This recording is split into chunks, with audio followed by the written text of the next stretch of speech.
ನಮಸ್ಕಾರ ವೀಕ್ಷಕರೇ, ಶ್ರೀಗರಿ ವಾರ್ತೆಗರಿಗೆ ಸ್ವಾಗತ. ನಾನು ನಿಮ್ಮ ಗ್ರಹೇಶ್ವರ ಗಾರ್ಡಿಗೇಂದ್ರ. ದಿನಾಂಕ ಮೇ 20, 2026ರಂದು ಮೈಸೂರಿನ ಬಿಜೆಪಿ ಕಚೇರಿಯಲ್ಲಿ ನಡೆದ ಪತ್ರಿಕಾಗೋಷ್ಠಿಯಲ್ಲಿ ಶ್ರೀ ಸಿ.ಟಿ. ರವಿ ಮಾಜಿ ಸಚಿವರು, ವಿಧಾನ ಪರಿಷತ್ ಸದಸ್ಯರು, ಶ್ರೀ ಬಿ. ಶಿವರಾಮುಲು ಮಾಜಿ ಸಚಿವರು, ಶ್ರೀ ಎನ್. ಮಹೇಶ್ ಮಾಜಿ ಸಚಿವರು, ಟಿ.ಎಸ್. ಶ್ರೀವತ್ಸ ಶಾಸಕರು, ನಗರಾಧ್ಯಕ್ಷರಾದ ಎಲ್. ನಾಗೇಂದ್ರ, ಹರ್ಷವರ್ಧನ್ ಮಾಜಿ ಶಾಸಕರು, ಸಂದೇಶ್ ಸ್ವಾಮಿ ಮಾಜಿ ಮೇಯರ್ ಶಿವಕುಮಾರ್ ಹಾಗೂ ಮುಂತಾದವರು ಉಪಸ್ಥಿತರಿದ್ದರು. ಇವತ್ತಿನ ಪತ್ರಿಕಾಗೋಷ್ಠಿಯಲ್ಲಿ ಕಾಂಗ್ರೆಸ್ ಸರ್ಕಾರ 2015ರಿಂದ ಇಲ್ಲಿ ತನಕ ಅಂದ್ರೆ 2026 ತನಕ ಕೂಡ SC/ST ಸಮುದಾಯಕ್ಕೆ ಮೀಸಲಾತಿ ವಿಚಾರದಲ್ಲಿ ಬಹಳಷ್ಟು ದೊಡ್ಡ ಮೋಸ ಮಾಡಂತ ಕೆಲಸ ಆಗಿದೆ. ಬಹಳಷ್ಟು ಸರಿ ಪಕ್ಷದಲ್ಲಿ ಹಿರಿಯರಾದಂಥ ಸಿ.ಟಿ. ರವೀಣ್ಣನವರು, ಮಹೇಶ್ ಅಣ್ಣನವರು, ಸಿದ್ದರಾಜ ಅಣ್ಣನವರು, ಶಾಸಕರಾದಂಥ ಹರ್ಷವರ್ಧನ್ ಅವರು, ನಾಗೇಂದ್ರ ಅವರು, ಹರ್ಷ ಅವರು ಅನೇಕ ಬಾರಿ ನಮ್ಮ ಹೋರಾಟ ಅನ್ನಂಥದ್ದು ಭಾರತೀಯ ಜನತಾ ಪಾರ್ಟಿಯಿಂದ 2015 ಅಲ್ಲಿನಿಂದ ಕೂಡ ಇಲ್ಲಿ ತನಕ ಕೂಡ ಮೀಸಲಾತಿ ಕೊಡಿಸ್ಬೇಕನ್ನಂತ ಒಂದು ಪ್ರಾಮಾಣಿಕವಾದಂಥ ಪ್ರಯತ್ನವನ್ನು ಕೂಡ ಮಾಡ್ಕೊಂತ ಬಂದಿದ್ವಿ. ನಮಗೆ ಅವಕಾಶ ಕೊಟ್ಟಂತ ಸಂದರ್ಭದಲ್ಲಿ ಮೀಸಲಾತಿಯನ್ನು ಕೂಡ SC ಸಮುದಾಯಕ್ಕೆ 3ರಿಂದ 7% ಮಾಡಿದ್ದೀವಿ ನಮ್ಮ ಬಿಜೆಪಿ ಸರ್ಕಾರ. ಅದೇ ರೀತಿಯಲ್ಲಿ SC ಸಮುದಾಯಕ್ಕೆ 15ರಿಂದ 17% ಮೀಸಲಾತಿಯನ್ನು ಮಾಡಿದ್ದೀವಿ. ಆದರೆ ಇವತ್ತು ST ಜನಾಂಗದವರು ಮತ್ತು SC ಜನಾಂಗದವರು ಅವರು ಮೀಸಲಾತಿ ಕೇಳ್ತಾ ಇದ್ದಾರದ್ರಗಿನ ಸಂವಿಧಾನದ ಬದ್ಧವಾಗಿ, ಸಂವಿಧಾನದ ಅನುಗುಣವಾಗಿ ಅವ್ರಿಗೆ ಸಿಗಬೇಕಾದಂಥ ಮೀಸಲಾತಿ ಅವ್ರು ಕೇಳ್ತಾ ಇದ್ದಾರೆ. ಈ ಸರ್ಕಾರ ಏನು ಮಾಡ್ತಾ ಇದೆ, ಇಲ್ಲಿ ತನಕ ಕೂಡ ನಾವು ಕೊಟ್ಟಂತ ಮೀಸಲಾತಿಯನ್ನು ಕೂಡ ಕಸ್ಕೊಂಡಂತ ಕೆಲಸ ಈ ಸರ್ಕಾರ ಮಾಡಿದೆ. ಈ ಮೀಸಲಾತಿ ಅನ್ನಂಥದ್ದು ಇವತ್ತು ಉಟ್ಕೊಂಡಿದ್ದ ಮೀಸಲಾತಿ ಜಾಸ್ತಿ ಮಾಡಬೇಕು, ಒಳ ಮೀಸಲಾತಿ ಜಾಸ್ತಿ ಮಾಡ್ಬೇಕನ್ನಂಥ ವಿಚಾರ ಇವತ್ತು ಉಟ್ಕೊಂಡಿದ್ದಂಥದ್ದಲ್ಲ. ಅನೇಕ ಮಹನೀಯರು, ಹೋರಾಟಗಾರರು, ಈ ಸಮುದಾಯದಲ್ಲಿ ಹುಟ್ಟಿದಂಥವ್ರು, ಬೇರೆ ಸಮುದಾಯದಲ್ಲೆಲ್ಲರೂ ಕೂಡ ಸೇರಿಕೊಂಡು ಕಳೆದ 30 ವರ್ಷಗಳಿಂದ ಹೋರಾಟವನ್ನು ಮಾಡ್ಕೊತ ಬಂದಾರ. ಹೋರಾಟವನ್ನು ಮಾಡ್ಕೊಂಡು ಬಂದಂಥ ಟೈಮಲ್ಲಿ 30 ವರ್ಷಗಳ ಕಾಲ 2015ರಲ್ಲಿ ಏನು ಒಳ ಮೀಸಲಾತಿ ಆಗಬೇಕು ಅನ್ನಂಥ ಕಾರಣದಿಂದ ಜನಸಂಖ್ಯೆ ಆಧಾರವಾಗಿ ಅನುಗುಣವಾಗಿ ಆಗಬೇಕನ್ನಂಥ ಕಾರಣದಿಂದ ಇವತ್ತು ಎಲ್ಲರೂ ಸೇರಿ ಕೋರ್ಟ್ ಮೆಟ್ಟಲನ್ನು ಏರಂತ ಕೆಲಸ ಆಗ್ತದೆ.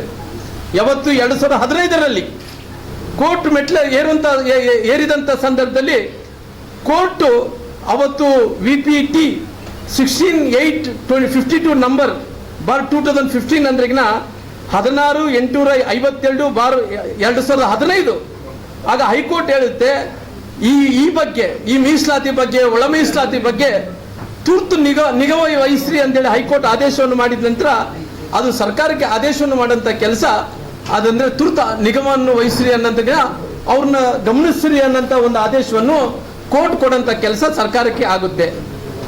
ಸನ್ಮಾನ್ಯ ಸಿದ್ದರಾಮಯ್ಯನವರು ಅವರು ಈ ಹಿಂದುಳಿದಂಥ ದೊಡ್ಡ ನಾಯಕರು. ಬಹುಶಃ 2015ರಲ್ಲಿ ಕೂಡ ಅವರೇ ಮುಖ್ಯಮಂತ್ರಿ ಆಗಿದ್ರು. 2015ರಿಂದ ಎಲ್ಲಿ ತನಕ ಮುಖ್ಯಮಂತ್ರಿ ಆಗಿದ್ರು? ಹತ್ತತ್ರ 2018 ತನಕ ಮುಖ್ಯಮಂತ್ರಿ ಆಗಿದ್ರು. ಅವತ್ತು 3 ವರ್ಷ ಅವಕಾಶ ಸಿಕ್ಕಿತ್ತು. ಆದರೆ ಅವತ್ತು ಮುಖ್ಯಮಂತ್ರಿ ಇದ್ದಂಥ ಟೈಮಲ್ಲಿ 3 ವರ್ಷಗಳಲ್ಲಿ ಈ ST ಸಮುದಾಯಕ್ಕೆ, SC ಸಮುದಾಯಕ್ಕೆ ಏನು ಕೂಡ ಬಹುಶಃ ಅವರು ಅದನ್ನು ಮೀಸಲಾತಿ ಮಾಡಬೇಕು ಅಂತೇಳಿ ಕೂಡ ಯೋಚನೆ ಕೂಡ ಮಾಡಿದ್ದಿಲ್ಲ.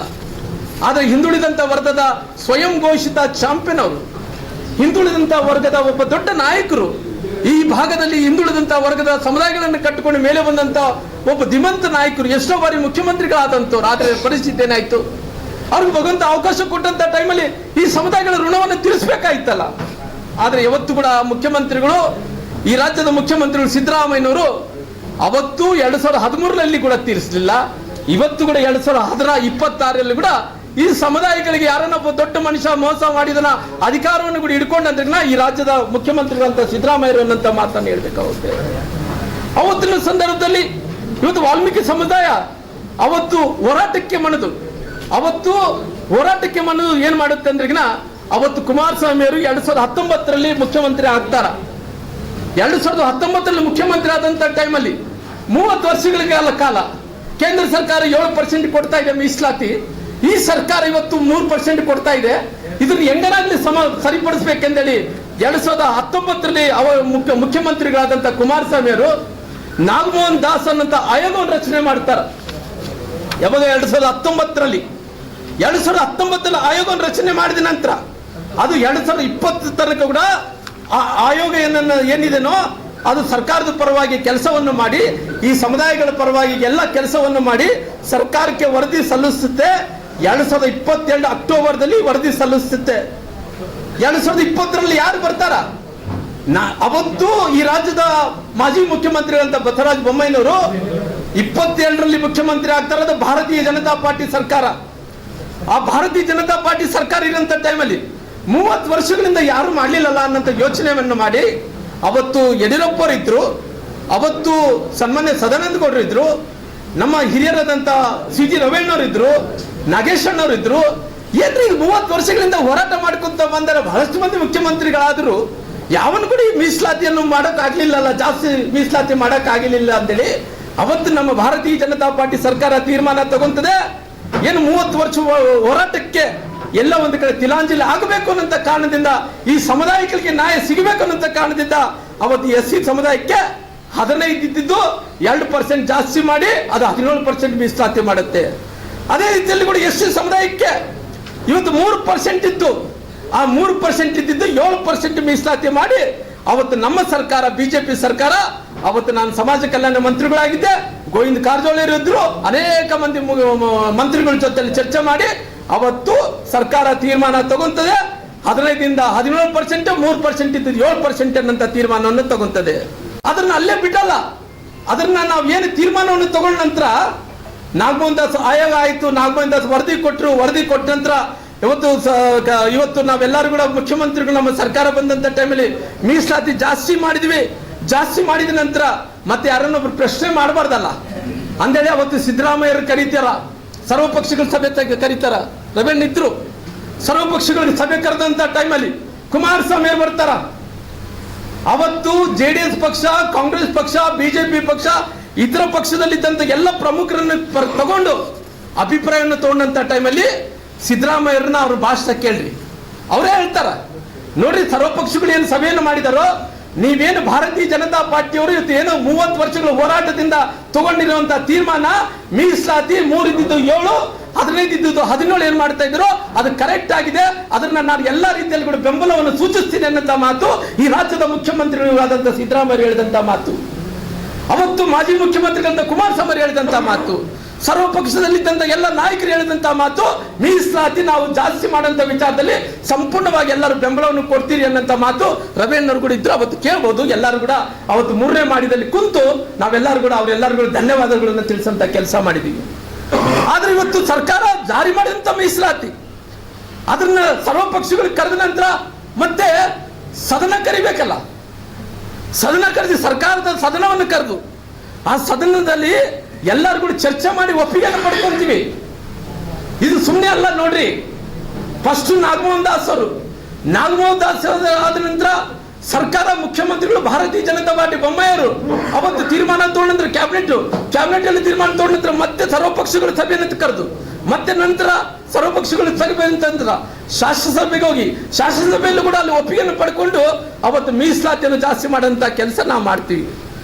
ಆದ್ರೆ ಅವತ್ತು ಅವ್ರಿಗೆ ಕಾಂಗ್ರೆಸ್ಸಿನವ್ರಿಗೆ ಮುಂಚೆಯಿಂದ ಕೂಡ ಅವ್ರಿಗೆ SC ಸಮುದಾಯಗಳಂದ್ರೆ ಅವ್ರಿಗೆ ಇಷ್ಟ ಇಲ್ಲ.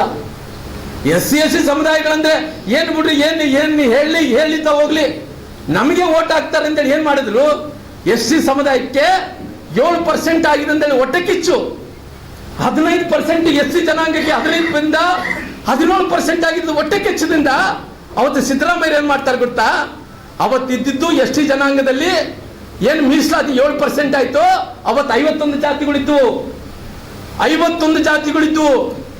ಆ 51 ಜಾತಿಗಳಲ್ಲಿ ಅವ್ರಿಗೆ ಮೀಸಲಾತಿ ಜಾಸ್ತಿ ಸಿಗುತ್ತಂದೇಳಿ ಇನ್ನ ಬೇರೆ ಬೇರೆ ಜಾತಿಗಳನ್ನು ಸೇರಿಸಂತ ಕೆಲಸ ಕಾಂಗ್ರೆಸ್ ಪಾರ್ಟಿ ಇವತ್ತು ಸಿದ್ದರಾಮಯ್ಯ ಮಾಡಂತ ಕೆಲಸ ಮಾಡ್ತಾರೆ.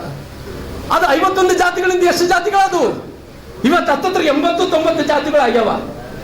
ಇವತ್ತು ಇರೋದೇ ಕಡಿಮೆ. ಇವತ್ತು 7% ಮೀಸಲಾದಲ್ಲಿ 51 ಜಾತಿಗಳು ತಗೋಬೇಕಂದ್ರೆ ಇನ್ನು ಬೇರೆ ಬೇರೆ ಜಾತಿಗಳೆಲ್ಲ ಸೇರಿಸಿ ಅದನ್ನು ಪುನಃ ಇವತ್ತು ತೊಂದರೆ ಮಾಡಬೇಕನ್ನಂತ ಕಾರಣದಿಂದ ಅವತ್ತು ಮಾಡಿದಂತ ಕೆಲಸ ಇವತ್ತು ಎಲ್ಲಾ ರೀತಿಯಲ್ಲಿ ಕೂಡ ಎಡವಟ್ಟಾಗುವಂತ ಕೆಲಸ ಆಯ್ತು. ಅದು ಕಾಂಗ್ರೆಸ್ ಸರ್ಕಾರ ಮಾಡಿದಂತ ಎಡವಟ್ಟು. ಇವತ್ತು ನಾವು ಅನೇಕ ವರ್ಷಗಳಿಂದ ಭಾರತೀಯ ಜನತಾ ಪಾರ್ಟಿ SC ಜನಾಂಗಕ್ಕೆ ಇವತ್ತು ಮೀಸಲಾತಿ ಮಾಡಬೇಕು ಅನ್ನಂತ ಏನು ಲಾಲಸ್ಯದಿಂದ ಏನು ನಮ್ಮ ಪ್ರಯತ್ನ ಏನೇ ಮಾಡ್ತಾ ಇತ್ತು, ನಂತರ ದಿನಗಳಲ್ಲಿ ನಮ್ಮ ಬೇರೆ ಬೇರೆ ಕಾರಣಗಳಿಂದ ನಮ್ದು ಅವಧಿ ಮುಗಿದೋಯ್ತು. ಮುಗಿದಿ ಆದ ನಂತರ ಪುನಃ ನಾನು ಬಹಳ ನೋವಿನಿಂದ ಹೇಳ್ತಾ ಇದ್ದೀನಿ. ಇವತ್ತು ಈ ಸಮುದಾಯಗಳಿಗೆ SC ಸಮುದಾಯಕ್ಕೆ ಇವತ್ತು ಎಷ್ಟು ನೋವನ್ನು ಪಡೀತಾ ಇದ್ರು. ಚುನಾವಣೆ ಸಂದರ್ಭದಲ್ಲಿ ನಾನಾಗಿರ್ಬೋದು, ಮಹೇಶ್ ಅಣ್ಣರಾಗಿರ್ಬೋದು, CT ರವೀಣ್ಣರಾಗಿರ್ಬೋದು, ಹರ್ಷ ಅಣ್ಣರಾಗಿರ್ಬೋದು, ನಾಗೇಂದ್ರ ಅಣ್ಣರಾಗಿರ್ಬೋದು, ನಮ್ಮ MLA ಅಂತ ಇದೇ ಇದಾರ. ಆದರೆ ಬಾಳ ಸಿದ್ದರಾಜಣ್ಣವರು ಎಲ್ಲರೂ ಕೂಡ ನಮ್ಮ ಚುನಾವಣೆಯನ್ನು ಕಳ್ಕೊಂಡಿರ್ರಿ. ನೆನ್ಪಿಡ್ಕೊಳ್ರಿ, 2 ಚುನಾವಣೆಗಳು ಸೋತದ್ದು. ಯಾಕಂದ್ರೆ ಮೀಸಲಾತಿ ಜಾಸ್ತಿ ಆಗಿದೆ ಅನ್ನಂತ ಕಾರಣದಿಂದ ನಾವು ಸೋತೋದಿರಿ. ನಾವೇನು ಮಾಡ್ಬೇಕ್ರಿ? ನಮ್ಮ ಸಮುದಾಯವನ್ನು ಬೆಳೆಸಬೇಕು. ಮಕ್ಕಳೆಲ್ಲರಿಗೂ ಆರ್ಥಿಕವಾಗಿ, ಸಾಮಾಜಿಕವಾಗಿ, ಶಿಕ್ಷಣದಲ್ಲಿ ಮುಂದಕ್ಕೆ ಬರಬೇಕು. ಉದ್ಯೋಗದಲ್ಲಿ ಅವಕಾಶ ಸಿಗಬೇಕು. ಅವ್ರ ಕಾಲ ಮೇಲೆ ಅವ್ರು ನಿಲ್ಬೇಕು. ಎಲ್ಲ ಒಂದು ಕಡೆ ಮಕ್ಕಳೆಲ್ಲರೂ ಕೂಡ ಡಾಕ್ಟರ್ಗಳು, ಇಂಜಿನಿಯರ್ಗಳು ಆಗಬೇಕು. ಅವ್ರು ಕೂಡ ಸವಲತ್ತನ್ನು ಸಿಗಬೇಕನ್ನಂತ ಕಾರಣದಿಂದ ನಾವೆಲ್ಲ ಕಳ್ಕೊಂಡಿವಿ. ಆದ್ರೆ ಒಂದೇ ಒಂದು ಮಾತು ಹೇಳಿದ್ವಿ, ಆಗಲಿ ಬಿಡ್ರಿ, ನಮ್ಗೆ ಕಳ್ಕೊಂಡ್ರೆ ಪರವಾಗಿಲ್ಲ, ಮಕ್ಕಳಿಗಂತ ಮೀಸಲಾತಿ ಸಿಕ್ಕಿದೆ ಅಂತೇಳಿ ಸಂತೋಷವನ್ನು ಪಟ್ರಿ. ಅವಾಗ ಸರ್ಕಾರ ಬಿದ್ದೋಯ್ತು, ನಾವು ಕೂಡ ಸೋತದ್ವಿ. ನಂತರ ಸಿದ್ದರಾಮಯ್ಯರು ಮುಖ್ಯಮಂತ್ರಿ ಆದ ನಂತರ ಈ ಮೀಸಲಾತಿ ವಿಚಾರದಲ್ಲಿ ಗೊಂದಲ ಪ್ರಾರಂಭ ಆಯಿತು. ಗೊಂದಲ ಪ್ರಾರಂಭ ಆದಂತ ಟೈಮಲ್ಲಿ ಗೋವಿ ಸಮುದಾಯ ಆಗಿರ್ಬೋದು, ಬಂಜಾರ ಸಮುದಾಯ ಆಗಿರ್ಬೋದು, ಅನೇಕ ಸಮುದಾಯಗಳನ್ನು ಇವತ್ತು SC ಪಟ್ಟಿಗೆ ಅವತ್ತು ಸೇರಿಸಂತ ಬೇರೆ ಬೇರೆ ಅಂದ್ರೆ ಬಂಜಾರ ಮತ್ತು ಬೋವಿ ಇದ್ದಂತ ಟೈಮಲ್ಲಿ ಕೂಡ ಬೇರೆ ಸಮುದಾಯಗಳು ಕೂಡ SC ಅಲ್ಲಿ ಸೇರಿಸಂತ ಪ್ರಯತ್ನ ಕಾಂಗ್ರೆಸ್ ಸರ್ಕಾರ ಮಾಡಿತ್ತು. ತಾವೆಲ್ಲರೂ ಕೂಡ ಅದು ಕಾಂಗ್ರೆಸ್ ಪಾರ್ಟಿ ಅನ್ನಂಥದ್ದು ನರಿ ಬುದ್ಧಿದ್ದಂತೆ. ಎಲ್ಲೋ ಒಂದು ಕಡೆ ನರಿ ಯಾವ ರೀತಿಯಲ್ಲಿ ಅವ್ರು ಚಾಣಕ್ಯನಿಂದ ಯಾವ ರೀತಿಯಲ್ಲಿ ತಪ್ಪಿಸ್ಕೊಂಡಿರ್ತಾನೋ, ಈ ಮೀಸಲಾತಿ ವಿಚಾರದಲ್ಲಿ ಮೋಸ ಮಾಡಬೇಕು ಅನ್ನಂತ ಕಾರಣದಿಂದ ಅವತ್ತು ನರಿ ಬುದ್ಧಿ ನೋಡಿಸಿದಂತ ಕಾಂಗ್ರೆಸ್ ಪಾರ್ಟಿ ಇವತ್ತು ಯಾವ ರೀತಿಯಲ್ಲಿ 2022ರಲ್ಲಿ 2027ರಿಂದ 25 ತನಕ ಕೂಡ ಇವತ್ತು ಕರ್ನಾಟಕದಲ್ಲಿ ಸಾವಿರಾರು ಮಂದಿ, ಕರ್ನಾಟಕದಲ್ಲಿ 2022ಗೆ ನಾವು ಭಾರತೀಯ ಜನತಾ ಪಾರ್ಟಿ ನಮ್ಮ ಮೀಸಲಾತಿ ಕೊಟ್ಟಿರುವಂಥದ್ದು 25 ತನಕ ಕೂಡ ಯಾವುದೇ ತೊಂದರೆ ಇಲ್ಲಾರ್ದಂತೆ ಎಷ್ಟು ಮಂದಿ ಮಕ್ಕಳು SC ಮಕ್ಕಳು ಡಾಕ್ಟರ್ಗಳಾದ್ರು, ಎಷ್ಟು ಮಂದಿ ಮಕ್ಕಳು ಎಷ್ಟು ಒಳ್ಳೆ ಸರ್ಕಾರಿ ಹುದ್ದೆಯಲ್ಲಿ ಅವ್ರು ಕೆಲಸ ಮಾಡ್ತಾ ಇದ್ರು. ಬಹಳಷ್ಟು ಮಂದಿ ನೀಟ್ಗಳಲ್ಲಿ, ಬಹಳಷ್ಟು ಮಂದಿ CET ಅಲ್ಲಿ ಎಲ್ಲ ರೀತಿಯಲ್ಲಿ ಕೂಡ ಇದ್ದಂಥ ಟೈಮಲ್ಲಿ ಆದರೆ ಎಲ್ಲ ಒಂದು ಕಡೆ ತೊಂದರೆ ಮಾಡಬೇಕು ಅನ್ನೋಂಥ ಕಾರಣದಿಂದ ಇವತ್ತು ನಾನಿದ್ದಂಥ ಟೈಮಲ್ಲಿ, ನಮ್ಮ ಸರ್ಕಾರ ಇರುವಂಥ ಟೈಮಲ್ಲಿ ಎಷ್ಟು ಮಂದಿ ಡಾಕ್ಟರ್ಗಳಾದ್ರೆ ಅನ್ನೋಂಥ ಪಟ್ಟಿ ಮತ್ತೆ ಮುಂದೆ ಕೊಡಂತ ಕೆಲಸ ಮಾಡ್ತೀನಿ. ಅಷ್ಟು ಮಂದಿಗೆ ಸವಲತ್ತನ್ನು ಸಿಗಂತ ಕೆಲಸ ಮಾಡಿತ್ತು. ಸಾವಿರಾರು ಮಂದಿ SC ಮಕ್ಕಳು, ವಿದ್ಯಾರ್ಥಿನಿಯರು ಬಹಳಷ್ಟು ಮಂದಿ ಮೆಡಿಕಲ್ ಅಲ್ಲಿ, ಇಂಜಿನಿಯರಿಂಗ್ಗಳಲ್ಲಿ ಪ್ರವೇಶ ಕೂಡ ಪಡ್ಕೊಂಡ್ರು, ಒಳ್ಳೆ ಸಂತೋಷವಾಗಿದ್ದರು. ಇವತ್ತು 2025ರಲ್ಲಿ ಇವತ್ತು ಈ ವಿಷಯವನ್ನು ಕೋರ್ಟ್ ಮೆಟ್ಲಿಗೆ ಏರ್ತತೆ. ಆ ಕೋರ್ಟ್ ಮೆಟ್ಲಿಗೆ ಏರಿದಂಥವ್ರು ಯಾರು? ಮಹೇಶಣ್ಣ ಯಾರೋ ರಾಯಚೂರದವರು ಒಬ್ರು ಕೋರ್ಟ್ ಮೆಟ್ಲಿಗೆ ಹಾಕ್ತಾರ. ಮೀಸಲಾತಲ್ಲಿ ಸರಿ ಆಗಿಲ್ಲ ಅಂತೇಳಿ ಅವರು ಕೋರ್ಟ್ ಮೆಟ್ಲಿ ಇರ್ಬೇಕಂದ್ರೆ ರಾಯಚೂರವರು ಒಬ್ರು ಹಾಕ್ತಾರ. ಯಾರು ಅಂದ್ರಿಗಿನ ಇವ್ರು ಕಾಂಗ್ರೆಸ್ ಪಾರ್ಟಿಯವರೇ ಈ ಮೀಸಲಾತಿ ಜಾಸ್ತಿ ಮಾಡಬಾರ್ದನ್ನಂತ ಕಾರಣದಿಂದ ಅವರೇ ಒಬ್ಬರ ಹತ್ರ ಕೋರ್ಟ್ಗೆ ಹಾಕ್ತಾರ. ಕೋರ್ಟ್ಗೆ ಹಾಕಿದ್ರ ನಂತರ ಏನಾಗುತ್ತೆ, ಕೋರ್ಟ್ ಏನ್ ಮಾಡುತ್ತೆ ಅಂದ್ರಿಗಿನ ಈ SC ಮೀಸಲಾತಿ ವಿಚಾರದಲ್ಲಿ ಜನಸಂಖ್ಯೆ ಆಧಾರದ ಮೇಲೆ ಆಗಿದೆ ಇಲ್ಲ ಅನ್ನೋದು ವಿಚಾರವನ್ನು ನೋಡ್ತಾ ಇದು ಸಂವಿಧಾನಬದ್ಧವಾಗಿ ಆಶೆ ಅಂತ ಆಗಿದೆ ಇಲ್ಲ ಅನ್ನೋ ವಿಚಾರವನ್ನು ಗಮನಿಸಂತ ಕೆಲಸ ಮಾಡ್ತದೆ. ನಂತರ ದಿನಗಳ SC ಮೀಸಲಾತಿ ವಿಚಾರದಲ್ಲಿ ಇವತ್ತು ಯಾವ ರೀತಿ ಆದ್ಯತೆಯನ್ನು ಕೊಡಬೇಕಾಗಿತ್ತು, ಇವತ್ತು ಸರ್ಕಾರ ಕೊಟ್ಟಿದ್ದೇನ ಇಲ್ಲ ಅನ್ನೋಂಥದ್ದು ಎಲ್ಲವನ್ನು ಕೂಡ ಪರೀಕ್ಷೆ ಮಾಡಬೇಕಂದೇಳಿ ಕೋರ್ಟ್ ಆದೇಶವನ್ನು ಮಾಡಿದಂತ ಎಲ್ಲವನ್ನು ಕೂಡ ಅಧ್ಯಯನ ಮಾಡಂತ ಕೆಲಸ ಮಾಡ್ತದೆ. ಅವತ್ತು ನ್ಯಾಯಾಲಯ ಹೇಳುತ್ತೆ ಎಂಥ ರೀತಿಯಲ್ಲಿ ಕೂಡ ಅವ್ರಿಗೆ ಯಾವ ರೀತಿಯಲ್ಲಿ ಕೂಡ ತೊಂದರೆ ಆಗಬಾರ್ದು ಅನ್ನೋಂಥ ಮಾತನ್ನು ಕೂಡ ಹೇಳಂತ ಕೆಲಸ ಮಾಡ್ತದೆ. ನಂತರ ದಿನಗಳಲ್ಲಿ ಮೀಸಲಾತಿ ಹೆಚ್ಚಳದ ಬಗ್ಗೆ ಕೂಡ ಅನೇಕ ಬದಲಾವಣೆಗಳು, ಸುಧಾರಣೆಗಳನ್ನು ಕೂಡ ಕೋರ್ಟ್ನಲ್ಲಿ ಇದ್ದಂಥ ಟೈಮಲ್ಲಿ ಮಾಡ್ಲಿಕ್ಕೆ ಆಗಲ್ಲ ಅನ್ನಂತ ಮಾತನ್ನು ಕೂಡ ಹೇಳಿದಂಥ ಟೈಮಲ್ಲಿ ಈ ಮೀಸಲಾತಿ ವಿಚಾರದಲ್ಲಿ ಏನಿವತ್ತು ಶೇಕಡ ಅಂದ್ರೆ ನಾವು ಮಾಡಿರೋಂಥದ್ದು 56. ನೆನ್ಪಿಡ್ಕೊಳ್ರಿ, SC ಜನಾಂಗಕ್ಕೆ 2, SC ಜನಾಂಗಕ್ಕೆ 4 ಅಂದ್ರೆ 4%. ಇದಕ್ಕಿಂತ ಮುಂಚೆ ಇರಿದಂಥದ್ದು 50%. 56% ಮೀಸಲಾತಿ ಮಾಡಿದ ನಂತರ ಅದರ ಯಾವ ರೀತಿಯಲ್ಲಿ ಮುಂದುವರಿಸಬೇಕು ಅನ್ನೋಂಥ ಟೈಮಲ್ಲಿ ಇವತ್ತು ಯಾರು ಕೋರ್ಟ್ಗೆ ಹೋಗಿದ್ರು, ರಾಜ್ಯ ಸರ್ಕಾರ ಏನ್ ಮಾಡುತ್ತೆ, ಅವ್ರನ್ನ ಯಾವುದೋ ರೀತಿಯಲ್ಲಿ ತೊಂದರೆದಲ್ಲಿ ಸಿಗಾಕ್ಸ್ಬೇಕು ಅನ್ನೋ ಕಾರಣದಿಂದ ತಾತ್ಕಾಲಿಕವಾಗಿ ಪಾರ್ಷಲಿ ಸ್ಟೇ ಕೊಡಂತ ಕೆಲಸ ಇವತ್ತು ಕೋರ್ಟ್ ಮಾಡಂತ ಟೈಮಲ್ಲಿ ಇವತ್ತು ಅನೇಕ ಬಾರಿ ಇವತ್ತು ಕೋರ್ಟಲ್ಲಿ ಅಲ್ಲಿ ಮಂಡನೆ ನಡೆಯುವಂಥ ಟೈಮಲ್ಲಿ ಸರಿಯಾದಂಥ ವಾದನೆ ಮಾಡಲಾರ್ದಂತೆ ಕೋರ್ಟ್ಗಳಲ್ಲಿ ಇವತ್ತು ಲಾಯರ್ಗಳು ಹೋಗ್ಲಾರ್ದಂತೆ ಎಲ್ಲ ರೀತಿಯಲ್ಲಿ ಕೂಡ ಕೋರ್ಟು ಪಾರ್ಷಲಿ ಸ್ಟೇ ಕೊಡಂತ ಕೆಲಸ ಮಾಡ್ತದೆ. ಆದ್ರೆ ಪಾರ್ಷಲಿ ಸ್ಟೇ ಕೊಡಂತ ಟೈಮಲ್ಲಿ ಇವರು ಸುಮ್ಮನೆ ನೋಡ್ಕೊಂತಲೇ ಕೂತಾರೆ, ಏನು ಮಾಡ್ಲಿಕ್ಕೆ ಆಗ್ಲಿಲ್ಲ. ಇವತ್ತು ನಂತರ ದಿನಗಳಲ್ಲಿ ಇಷ್ಟೆಲ್ಲ ನಡೀತಿದ್ರೆ ಕೂಡ ಅವರು ಬೆಳಗಾವಿ ಅಧಿವೇಶನ ಕರೀತಾರ. ಬೆಳಗಾವಿ ಅಧಿವೇಶನ ಕರೆದ ನಂತರ ಅವರು ಏನಂದ ಅಧಿವೇಶನವನ್ನು ಕರೀತಾರಂದ್ರೆ 17% SC ಜನಾಂಗಕ್ಕೆ ಏನು ಮೀಸಲಾತಿತ್ತನೋ ಅದನ್ನ ಒಳ ಮೀಸಲಾತಿ ವಿಚಾರದಲ್ಲಿ ಎಲ್ಲೋ ಕಡೆ ತೊಂದರೆ, ಒಳ ಮೀಸಲಾತಿ ಮಾಡ್ಬೇಕಂದೇಳಿ ಅವತ್ತು ಸದನದಲ್ಲಿ ತೀರ್ಮಾನ ತಗೊಂತಾರ. 6-6-5 ಆ ತೀರ್ಮಾನ ತಗೊಂಡ ನಂತರ ಆ ವರ್ಗೀಕರಣ ಆಗಬೇಕು ಅಂತೇಳಿ ಅವತ್ತು ಆ ಮಸೂದೆಯನ್ನು ಎರಡು ಸದನದಲ್ಲಿ ನೆನಪಿರ್ಲಿ, 2 ಸದನದಲ್ಲಿ ಅದನ್ನು ಅಂಗೀಕಾರ ಮಾಡುವಂತ ಕೆಲಸ ಸರ್ಕಾರ ಮಾಡುತ್ತೆ. ಅಂಗೀಕಾರ ಮಾಡಿದ ನಂತರ 17/12/2025 ಗೆಜೆಟ್ ನೋಟಿಫಿಕೇಶನ್ ಹೊರಡಿಸ್ತಾರೆ. ನೆನ್ಪಿಡ್ಕೊಳ್ರಿ, 6-6-5 ಮಾಡಿ 17ನೇ ತಾರೀಕಿಗೆ 17/12/2025 ಗೆಜೆಟ್ ನೋಟಿಫಿಕೇಶನ್ ಹೊರಡಿಸ್ತಾರ. ಹೊರಡಿಸಿದ ನಂತರ 18ನೇ ತಾರೀಕಿಗೆ 18/12/2025 ರಾಜ್ಯಪಾಲರ ಹತ್ರ ಹೋಗಿ ಅವ್ರು ಕೇಳಿ ಸಮಜಾಯಿಷನ್ನು ಕೊಡ್ತಾರ. ಏನನ್ನು ಸಮಜಾಯಿಷನ್ನು ಕೊಡ್ತಾರ ರಾಜ್ಯಪಾಲರು ಅಂದ್ರೆ ತಪ್ಪು ಮಾಹಿತಿ ನೋಡಿ ಎಷ್ಟು ಮೋಸ ಮಾಡ್ತಾರ. 17% ಮಾಡ್ತೀವಿ ಅಂತಾರ. 17% ಮಾಡ್ತೀವಿ ಅಂದ್ರೆ ರಾಜ್ಯಪಾಲರ ಹತ್ರ ಅಂಗೀಕಾರ ಮಾಡ್ಕೊಂಡು ಸಹಿ ಮಾಡ್ಕೊಂತಾರ ಇವರು. ಇದರಲ್ಲಿ ನಾನು ಯಾವುದೇ ನಾನೇನೋ ಉತ್ಕೃಷ್ಟವಾಗಿ ಏನನ್ನ ಯಾವುದಿಲ್ಲ. 17% ಮಾಡ್ತೀವಿ ಅಂತೇಳಿ ರಾಜ್ಯಪಾಲರ ಹತ್ರ ಅಂಗೀಕರಿಸ್ಕೊಂತಾರ ಅಂದ್ರೆ ಸಹಿ ಮಾಡಿಸ್ಕೊಂತಾರ. ನಂತರ 26/2/2026 ಏನೋ 17% ಆಗಬೇಕೆಂದೇಳಿ ರಾಜ್ಯಪಾಲರ ಹತ್ರ ಅಂಗೀಕಾರವನ್ನು ಪಡೆದ ನಂತರ ಅವತ್ತು ಸಂಜೆ ನಾನು ನೆನ್ಪಿಡ್ಕೊಂಡು ಡೇಟ್ ಇಟ್ಕೋಬೇಕು. 26/2/2026 17% ಮಾಡ್ತೀವಿ ಅಂದೇಳಿ ರಾಜ್ಯಪಾಲರ ಹತ್ರ ಸಹಿ ಮಾಡಿಸ್ಕೊಂಡ ನಂತರ ಅವತ್ತು ಸಂಜೆ ಸಚಿವ ಸಂಪುಟ ಕರೀತಾರೆ. ಸಚಿವ ಸಂಪುಟ ಇದರಲ್ಲಿ ಯಾವುದು ನಾನು ಬೇರೆ ಮಾತಾಡ್ತಲ್ಲ. ಸಚಿವ ಸಂಪುಟ ಕರೆದು ಅವತ್ತು ತೀರ್ಮಾನ ತಗೊಂತಾರ. 56% ಬದಲು 50% ಮಾಡ್ತೀವಿ ಅಂದೇಳಿ ಸಚಿವ ಸಂಪುಟದಲ್ಲಿ ತೀರ್ಮಾನ ತಗೊಂತಾರೆ. ನೋಡ್ರಿ ಎಷ್ಟು ಕನ್ಫ್ಯೂಷನ್ ಕ್ರಿಯೇಟ್ ಮಾಡ್ತಾರೆ ನೋಡ್ರಿ. ರಾಜ್ಯಪಾಲರ ಹತ್ರ 56 ತಗೊಂತಾರ, ಇಲ್ಲಿ ಬಂದ ನಂತರ 56 ಒಳಗಡೆ ಕೊಡ್ಬೇಕಂದೇಳಿ ಸಚಿವ ಸಂಪುಟದಲ್ಲಿ ತೀರ್ಮಾನ ತಗೊಂತಾರ. ತೀರ್ಮಾನ ಕೋರ್ಟ್ಗೂ ಏನು ಕೇಳ್ತಾರಂದ್ರೆ 56 ಏನಿದೆನೋ 56 ನಾವು ಏನು ಬೇಡ, ನಮ್ಗೆ ಒಳ್ಳೆ, ನಮಗೆ 50 ಒಳಗಡೆ ನಾವು ಮಾಡ್ಕೊಂತೀವಿ ಅಂತಾರ. ಹಂಗಾಗಿ ಕೋರ್ಟ್ ಏನ್ ಮಾಡುತ್ತೆ, ಏನು ವರ್ಗೀಕರಣ ಇವತ್ತು ಎಲ್ಲ ಕೂಡ ಮಾಡಿಕೊಂಡು ಅದು ತಡೆ ಆಜ್ಞೆ ಮಾಡಂತ ಕೆಲಸ ಕೋರ್ಟ್ ಮಾಡುತ್ತೆ. ನೆನ್ಪಿಡ್ಕೊಂಡು ಕೋರ್ಟ್ ಮಾಡುತ್ತೆ. ಕೋರ್ಟ್ ಮಾಡೋಂಥ ಟೈಮಲ್ಲಿ ಇವ್ರು ಯಾವುದೇ ರೀತಿಯಲ್ಲಿ ಕೂಡ ಪ್ರಯತ್ನವನ್ನು ಮಾಡಲ್ಲ. ಅವರು ಯಾವ ರೀತಿಯಲ್ಲಿ ಅಂದ್ರೆ 7% 15% ಮಾಡಿ ಇವತ್ತು ವರ್ಗೀಕರಣ ನೇಮಕಾತಿ ವಿಚಾರ ಎಲ್ಲವನ್ನು ಕೂಡ ನೋಡಿ ಇವತ್ತು ಅದನ್ನು ತಡೆ ಹಿಡಿಯುವಂಥ ಕೆಲಸ ಇವತ್ತು ಸರ್ಕಾರ ಮಾಡಿದೆ. ಸರ್ಕಾರ ಮಾಡಿದ ನಂತರ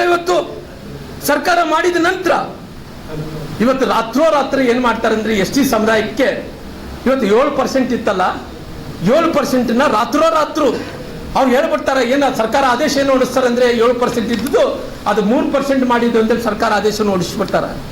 ಹೊಡಿಸ್ಬಿಟ್ರಿಂದ ನಮ್ಮ ಮಕ್ಕಳೆಲ್ಲರೂ ಕೂಡ ಒಬ್ಬ 4 ಮಂದಿ ಮಕ್ಕಳು ಆತ್ಮಹತ್ಯೆ ಮಾಡ್ಕೊಂಡಾರಣ. ಡಾಕ್ಟರ್ಗಳು ಹೋದಂತ ಮಕ್ಕಳು, CET ಬರೆಯಂತ ಮಕ್ಕಳು ಆತ್ಮಹತ್ಯೆಗಳು ಮಾಡಿಕೊಂಡು ವಿತ್ ರೆಸ್ಪಾನ್ಸಿಬಿಲಿಟಿ. ಮಧ್ಯದಲ್ಲಿ ಇವತ್ತು ಮಕ್ಕಳೆಲ್ಲರೂ ಕೂಡ ಕೋರ್ಸು 4 ವರ್ಷ 5 ವರ್ಷ ಕೋರ್ಸ್ಗಳಿರ್ತಾವ. ಮಧ್ಯದಲ್ಲಿ ನಿಲ್ಲಿಸಿದ ನಂತರ ಅವ್ರು ಏನ್ ಮಾಡಕ್ಕಾಗುತ್ತೆ? ಆ ಕಡೆ ಹೋಗೋಬರಲ್ಲ, ಈ ಕಡೆ ಹೋಗಲ್ಲ ಅಂದ್ರೆ ಆತ್ಮಹತ್ಯೆಗಳು ಮಾಡಿಕೊಂಡಾರ. ಪರಿಸ್ಥಿತಿ ಈ ರೀತಿ ಇದ್ದಂತ ಟೈಮಲ್ಲಿ 2014ರಿಂದ 2016 ತನಕ ಕೂಡ ಇವತ್ತು ನಾನು ಕೇಳ್ತೀನಿ, ಇವತ್ತು ಯಾರು ಬಂದು ಏನೇನೋ ಉಗ್ರಪ್ಪ ಅವರು ಹೇಳ್ತಾರ ಶೆಡ್ಯೂಲ್ 9 ಅಂತೇಳಿ. ಅವ್ರು ಶೆಡ್ಯೂಲ್ 9 ಯಾಕೆ ಸೇರಿಸಿಲ್ಲ ಅನ್ನಂತ ಮಾತು ಕೇಳ್ತಾರ. ಶೆಡ್ಯೂಲ್ 9 ಅಂದ್ರೆ ಅವ್ರಿಗೆ ಏನೋ ಗೊತ್ತಿದೆನಾ ಗೊತ್ತಿಲ್ಲ ಅನ್ನೋದು ಗೊತ್ತಿಲ್ಲ. ಒಂದು ಶೆಡ್ಯೂಲ್ 9 ಅಂತ ವಿಚಾರದಲ್ಲಿ ಪಾರ್ಲಿಮೆಂಟದಲ್ಲಿ ಆ ವಿಷಯವನ್ನು ಒಂದು ಸಾರಿ SC ST ಸಮುದಾಯ ಆಗಿರ್ಬೋದು, ಬಾರ್ಡರ್ ಸೆಕ್ಯೂರಿಟಿ ಫೋರ್ಸ್ಗಳು, ಆರ್ಮ್ಸ್ ಇರ್ಬೋದು, ಬೇರೆ ಏನೇ ಆಗಿರ್ಬೋದು, ದೇಶದ ಸುರಕ್ಷಿತ ಆರ್ಥಿಕ ವಿಚಾರ ಬಂದಂತ ಟೈಮಲ್ಲಿ ಆ ಪಾರ್ಲಿಮೆಂಟದಲ್ಲಿ ಚರ್ಚೆ ಆಗಿ ಅದು ಶೆಡ್ಯೂಲ್ 9 ಸೇರಿಸದಂತ ಟೈಮಲ್ಲಿ ಯಾವೇ ಕೋರ್ಟ್ಗಳು ಮಧ್ಯವರ್ತಿ ಬರಬಾರ್ದು ಅನ್ನಂತ ವಿಚಾರಕ್ಕೆ ಶೆಡ್ಯೂಲ್ 9 ಅನ್ನಂತದ್ದು ಹೇಳ್ತಾರೆ. ಶೆಡ್ಯೂಲ್ 9 ಇದ್ದಂತ ಟೈಮಲ್ಲಿ ಇವತ್ತು ಶೆಡ್ಯೂಲ್ 9 ವಿಚಾರದಲ್ಲಿ ನಾನು ಕೇಳ್ತೀನಿ ಕಾಂಗ್ರೆಸ್ ಸರ್ಕಾರಕ್ಕೆ, 2014ರಿಂದ 2014 ತನಕ ಕೂಡ ನಿಮ್ಮ ಪ್ರಧಾನಮಂತ್ರಿಗಳು ಆದಂಥ ಮನಮೋಹನ್ ಸಿಂಗ್ ಪ್ರಧಾನಮಂತ್ರಿಗಳು ಇದ್ರಲ್ಲ, ಮನಮೋಹನ್ ಸಿಂಗ್ ಇದ್ದಂಥ ಪ್ರಧಾನಮಂತ್ರಿಗಳಿದ್ದ ಟೈಮಲ್ಲಿ ಯಾವ ಈ ವಿಚಾರಗಳನ್ನು, ಯಾವುದೇ ಮೀಸಲಾತಿ ವಿಚಾರ, ಬೇರೆ ವಿಚಾರಗಳನ್ನು ಯಾವುದು ಶೆಡ್ಯೂಲ್ 9ದಲ್ಲಿ ಸೇರಿಸಿದ ಹೇಳ್ರಪ್ಪ, ಯಾವುದು ಕೂಡ ಶೆಡ್ಯೂಲ್ 9ದಲ್ಲಿ ಸೇರಿಸಿಲ್ಲ. ಆದರೆ ಇವತ್ತು ಸುಪ್ರೀಂ ಕೋರ್ಟ್ ಅವತ್ತಿನ ಸಂದರ್ಭದಲ್ಲಿ ಏನು ತಮಿಳುನಾಡು 69% ಮಾಡಿತ್ತು, ತಮಿಳುನಾಡು ಅವತ್ತು ಜಯಲಲಿತಾ ಅವರು ಮುಖ್ಯಮಂತ್ರಿ ಇದ್ದಂಥ ಟೈಮಲ್ಲಿ, ಪಿ ವಿ ನರಸಿಂಹರಾವ್ ಅವರು ಪ್ರಧಾನಮಂತ್ರಿಗಳು ಇದ್ದಂಥ ಟೈಮಲ್ಲಿ ಅವತ್ತು 69% ಮಾಡಿರೋಂಥದ್ದು ಅವತ್ತು ತಮಿಳುನಾಡು ಸರ್ಕಾರಕ್ಕೆ ಅವತ್ತು ಸುಪ್ರೀಂ ಕೋರ್ಟ್ ಅದನ್ನ ಯಾವ ರೀತಿಯಲ್ಲಿ ಸೆಕ್ಯೂರಿಟಿ ಅಂದರೆ ಲೀಗಲ್ ಸೆಕ್ಯೂರಿಟಿ ಕೆಳಗಡೆ ಅದನ್ನು ತಡೆ ಹಿಡಿಯುವಂಥ ಕೆಲಸ ಇವತ್ತು ಸುಪ್ರೀಂ ಕೋರ್ಟ್ ಮಾಡಿದೆ. ಲೀಗಲ್ ಸೆಕ್ಯೂರಿಟಿ ಅದು ಕಾನೂನು ಮೂಲಕ ಅದು ತಡೆ ಹಿಡಿಯುವಂಥ ಕೆಲಸ ಆಗಿದೆ. ಹಂಗಾಗಿ ಶೆಡ್ಯೂಲ್ 9 ವಿಚಾರದಲ್ಲಿ ಇವರು ಏನು ಇವತ್ತು ಹೇಳ್ತಾ ಇದ್ದಾರೆ, ನಾನು ಇವತ್ತು ಕಾಂಗ್ರೆಸ್ ಸರ್ಕಾರಕ್ಕೆ ಸವಾಲಾಗ್ತಾ ಇದ್ದೀನಿ, ನಿಮ್ಮ ಶಕ್ತಿ ತಿರುಗಿನ ನೀವು ಬೇಕಾದ್ರೆ ಹೈಕೋರ್ಟ್ ಅಲ್ಲಿ ಇದ್ದಂತ ಏನ್ ಇವತ್ತು ಇದೇನೋ ಅದನ್ನ ಏನ್ ಪಾರ್ಸಲಿಸ್ಟೇ ಇದನ್ನ ಅದ್ರ ವೇಕೆಂಟ್ ಮಾಡಂತ ಕೆಲಸ ತಾವು ಮಾಡ್ರಿ. ಈ ಸಮುದಾಯಗಳ ಬಗ್ಗೆ ನಿಮಗೆ ಕಳಕಳಿ ತಿರುಗಿನ ದಯವಿಟ್ಟು ಹೇಳ್ತಾ ಇದ್ದೀನಿ, ದಯವಿಟ್ಟು ಕಳಕಳಿ ತಿರುಗಿನ ದಯವಿಟ್ಟು ಈ ರಾಜ್ಯದ ಮುಖ್ಯಮಂತ್ರಿಗಳೇ ಎಲ್ಲಿದ್ದೀರಿ ತಾವು? ಹಿಂದುಳಿದಂತ ಒಬ್ಬ ದೊಡ್ಡ ನಾಯಕರು, ಈ ಸಮುದಾಯಗಳೆಲ್ಲರೂ ಕೂಡ ನೀವು ಮೆಚ್ಚಿಸ್ಕೊಂಡು ದೊಡ್ಡ ನಾಯಕರಾಗಿದ್ದಾರಲ್ಲ, ಮುಖ್ಯಮಂತ್ರಿಗಳಾಗಿದ್ದಾರಲ್ಲ, ಈ ಸಮುದಾಯಗಳ ಬಗ್ಗೆ ಕಳಕಳಿ ತಿರುಗಿನ ಆ ಹೈಕೋರ್ಟ್ ಎಲ್ಲಿದ್ದಂತ ಏನ್ ಇವತ್ತು ಕೋರ್ಟ್ ಪಾರ್ಸಲಿ ಸ್ಟೇ ಕೊಟ್ಟಿದ್ರನೋ, ತಾತ್ಕಾಲಿಕ ಸ್ಟೇ ಕೊಟ್ಟಿದ್ರ ಅದನ್ನ ವೇಕೆಂಟ್ ಮಾಡಂತ ಕೆಲಸ ಮಾಡಿ. ಸುಮ್ಮನೆ ಕುಂಟು ನೆಪ ಸಲುವಾಗಿ ಶೆಡ್ಯೂಲ್ 9 ಅದಂತೇಳಿ ದಿಕ್ ತಪ್ಪಿಸಂತ ಕೆಲಸ ಮಾಡಿ ನಮ್ಮ ಮಕ್ಕಳೆಲ್ಲರೂ ಕೂಡ ಆತ್ಮಹತ್ಯೆಗಳು ಮಾಡ್ಕೊಂತ ಇದ್ದಾರೆ. ಅದಕ್ಕೋಸ್ಕರ ಮುಂದಿನ ದಿನಗಳಲ್ಲಿ ನಾವೆಲ್ಲರೂ ಕೂಡ ಸೇರ್ಕೊಂಡು, ಬೆಳಿಗ್ಗೆ ಕೂಡ ನಮ್ಮೆಲ್ಲ ನಾಯಕರು ಎಲ್ಲರೂ ಕೂಡ ಸೇರ್ಕೊಂಡಿದ್ವಿ. ಇವತ್ತು ಮುಂದಿನ ದಿನಗಳಲ್ಲಿ ಸುಮಾರಾಗಿ ಇವತ್ತು ಭಾರತೀಯ ಜನತಾ ಪಾರ್ಟಿ ಜೊತೆಲಿ ನಮ್ಮ ನಾಯಕರು ಎಲ್ಲರೂ ಕೂಡ ಸೇರ್ಕೊಂಡು ಇದನ್ನ ದೊಡ್ಡ ಹೋರಾಟವನ್ನು ಮಾಡಬೇಕು ಅನ್ನೋ ಕಾರಣದಿಂದ ಇವತ್ತು ಮುಖ್ಯಮಂತ್ರಿಗಳು ಕೂಡ ನಾನು ರಿಕ್ವೆಸ್ಟ್ ಮಾಡ್ಕೊಂಡಿದ್ದೀನಿ, ಸ್ವಾಮಿ ನಾವೆಲ್ಲರೂ ಕೂಡ ಡೆಲಿಗೇಷನ್ ಬರ್ತೀವಿ, ನೀವೊಂದು ಅವಕಾಶವನ್ನು ಮಾಡಿಕೊಡ್ರಿ. ದಯವಿಟ್ಟು ಈ ಸಮುದಾಯಗಳ ಎಲ್ಲ ನಾಯಕರು ಬರ್ತೀವಿ, ಎಲ್ಲ ಮಾಜಿ ಮಂತ್ರಿಗಳು, ಮಾಜಿ ಸಂಸದರು, ಮಾಜಿ ಶಾಸಕರು ಎಲ್ಲರೂ ಕೂಡ ಬರ್ತೀವಿ. ನಮ್ಮ ಭಾರತೀಯ ಜನತಾ ಪಾರ್ಟಿ ನಾಯಕರೆಲ್ಲರೂ ಕೂಡ ಬರ್ತೀವಿ. ಬಂದಂತ ಟೈಮಲ್ಲಿ ತಾವು ಅಪಾಯಿಂಟ್ಮೆಂಟ್ ಅನ್ನು ಕೊಡ್ರಿ, ಅಪಾಯಿಂಟ್ಮೆಂಟ್ ಅನ್ನು ಕೊಟ್ಟು ಇದನ್ನು ಸರಿಪಡಿಸಂತ ಕೆಲಸ ತಾವು ಕೂಡ ಮಾಡಬೇಕಾಗಿದೆ. ಅಕಸ್ಮಿತವಾಗಿ ತಾವುಗಿನ ಸರಿಪಡಿಸ್ಲಿದ್ರಿಗಿನ ನಾನು ಇವತ್ತು ಕೂಡ ಹೇಳ್ತಾ ಇದ್ದೀನಿ, ಅವತ್ತು ರಾಮುಲು ಅವರು ರಕ್ತದಿಂದ ಬದುಕೊಡ್ತೀವಿ, ಬಿಜೆಪಿ ಸರ್ಕಾರ ಬರಬೇಕು, ಬಂದಂತ ಟೈಮಲ್ಲಿ ಮೀಸಲಾತಿ 3 ಇದ್ದದ್ದು 7 ಮಾಡ್ತೀರಿ ಅಂತ ಅವತ್ತು ಕೂಡ ಮಾತು ಕೊಟ್ಟಿದ್ದೆ. ಪುನಃ ನೀವಿನ ಮಾಡ್ಲಕ್ಕಾಗ್ಲಿದ್ರಿಗಿನ ಪುನಃ 2028ರಲ್ಲಿ ನಮ್ಮ ಸರ್ಕಾರ ಬರುತ್ತೆ, ಅದನ್ನ ಹೆಂಗ ಮಾಡಬೇಕು ಅನ್ನೋ ತೀರ್ಮಾನ ಅದು ಭಾರತೀಯ ಜನತಾ ಪಾರ್ಟಿ ತಗೊಂತದೆ ಅನ್ನೋಂಥ ಮಾತನ್ನು ಕೂಡ ಹೇಳ್ತಾ, ಅದಕ್ಕೋಸ್ಕರವಾಗಿ ಇವತ್ತು ಮೋಸ ಮಾಡಿದೆ. ಮುಂದಿನ ದಿನಗಳಲ್ಲಿ ಹೋರಾಟವನ್ನು ಮಾಡಬೇಕು ಅನ್ನೋಂಥ ಕಾರಣದಿಂದ ರವೀಣ್ಣವರು, ಮಹೇಶ್ ಅಣ್ಣವರು ಎಲ್ಲರೂ ಕೂಡ ಬಂದಿದ್ದಾರೆ. ಇದಕ್ಕೆ ಏನನ್ನ ಸಂಬಂಧಪಟ್ಟಿದಂತ ವಿಚಾರ ನಾನೇನು ಮರ್ತಿದ್ರೆ ಅಣ್ಣವರು, ಮಹೇಶ್ ಅಣ್ಣವರು ಮತ್ತೆ ಮುಂದಿನ ವಾರ್ತೆಗರಿಯಲ್ಲಿ ಭೇಟಿಯಾಗೋಣ. ಶ್ರೀಗರಿ ನಿಮ್ಮ ಮನದಾಳದ ಗರಿ. ನಮಸ್ಕಾರ.